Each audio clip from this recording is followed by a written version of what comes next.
वृद्ध पती-पत्नीचा घरातच कुजलेल्या अवस्थेत मृतदेह आढळून आल्याची धक्कादायक घटना घडली आहे. त्यामुळे परिसरात खळबळ उडाली असून नागरिकात भीतीचे वातावरण आहे.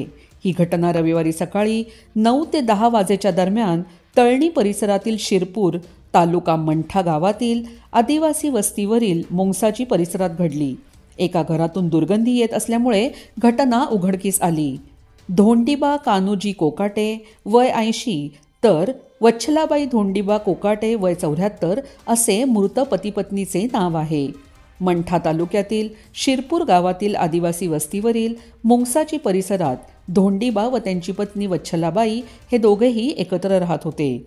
त्यांना 4 मुले आहेत. त्यातील एक गावात तर तिघे बाहेरगावी वास्तव्यास आहेत.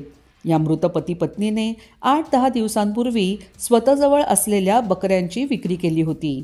त्यातून त्यांना 1.5 ते 2 लाख रुपये मिळाले होते. या पैशातूनच त्यांचा खून झाल्याची चर्चा परिसरात सुरू आहे.